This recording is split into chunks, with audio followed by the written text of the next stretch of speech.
Chapter 30. When they got aboard, the king went for me and shook me by the collar and says, "Trying to give us the slip, was ye, you pup? Tired of our company, hey?" I says, "No, your majesty, we weren't. Please don't, your majesty."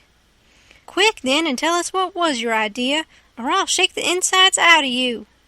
"Honest, I'll tell you everything just as it happened, your majesty. The man that had a holt of me was very good to me, and kept saying he had a boy about as big as me that died last year, and he was sorry to see a boy in such a dangerous fix. When they was all took by surprise by finding the gold, and made a rush for the coffin, he lets go of me and whispers, 'Heel it now, or they'll hang ye, sure.' And I lit out. It didn't seem no good for me to stay. I couldn't do nothing, and I didn't want to be hung if I could get away. So I never stopped running till I found the canoe, and when I got here I told Jim to hurry or they'd catch me and hang me yet, and I said I was afeard you and the Duke wasn't alive now, and I was awful sorry, and so was Jim, and was awful glad when we see you coming. You may ask Jim if I didn't."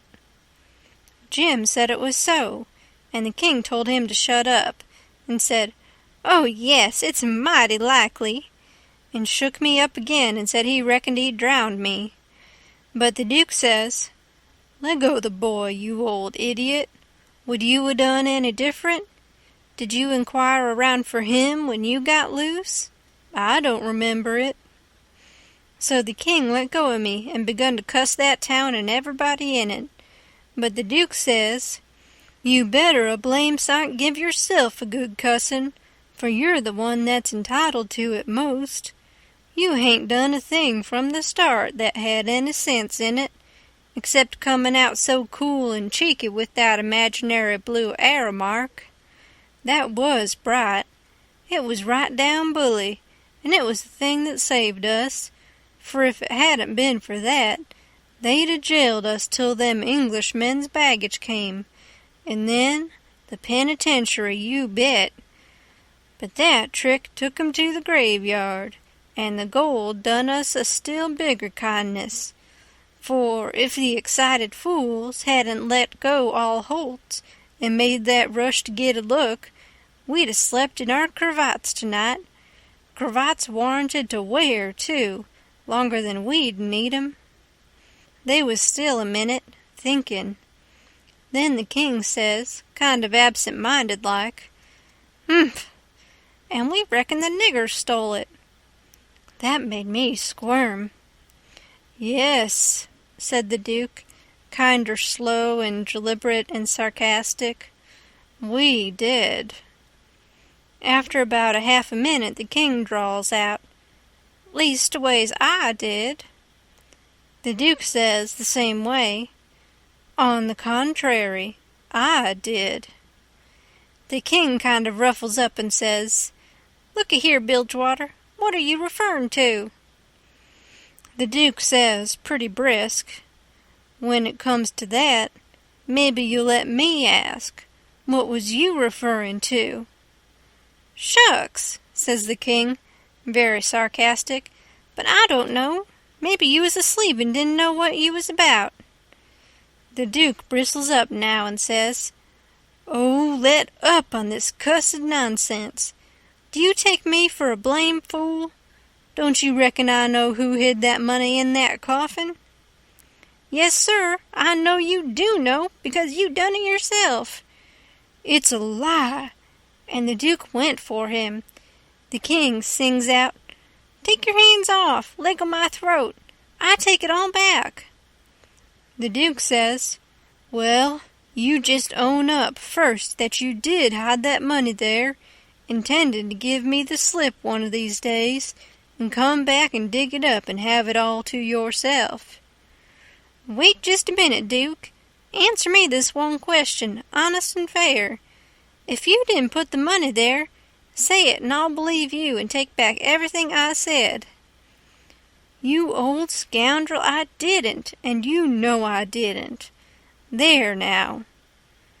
"Well, then, I believe you. But answer me only just this one more. Now don't get mad. Didn't you have it in your mind to hook the money and hide it?" The Duke never said nothing for a little bit. Then he says, "Well, I don't care if I did. I didn't do it anyway. But you not only had it in mind to do it, but you done it." "I wished I never die if I done it, Duke, and that's honest. I won't say I weren't going to do it, because I was, but somebody got in ahead of me." "It's a lie. You done it, and you got to say you done it, or—" The king began to gurgle, and then he gasps out, "'Nuff! I'll own up." I was very glad to hear him say that, and it made me feel much more easier than what I was feeling before. So the Duke took his hands off and says, "If you ever deny it again, I'll drown you. It's well for you to sit there and blubber like a baby. It's fitting for you, after the way you've acted. I never see such an old ostrich for wanting to gobble everything. And I a-trusting you all the time, like you was my own father. You ought to been ashamed of yourself, to stand by and hear it saddled on to a lot of poor niggers, and you never say a word for 'em. It makes me feel ridiculous to think I was soft enough to believe that rubbish. Cuss you, I can see now why you was so anxious to make up the deficit. You wanted to get what money I'd got out of the Nonesuch, and one thing or another, and scoop it all." The king says, timid and still a-snuffling, "Why, Duke, it was you that said make up the deficit. It warn't me." "Dry up. I don't want to hear no more out of you," says the Duke. "And now you see what you got by it. They've got all their own money back, and all of ourn, but a shekel or two besides. G'long to bed, and don't you defercit me no more defercits, long's you live." So the king sneaked into the wigwam, and took to his bottle for comfort, and before long the Duke tackled his bottle, and so in about half an hour they was as thick as thieves again, and the tighter they got, the lovin'er they got, and went to snoring in each other's arms. They both got powerful mellow, but I noticed the king didn't get mellow enough to forget to remember to not deny about hiding the money bag again. That made me feel easy and satisfied. Of course, when they got to snoring, we had a long gabble, and I told Jim everything.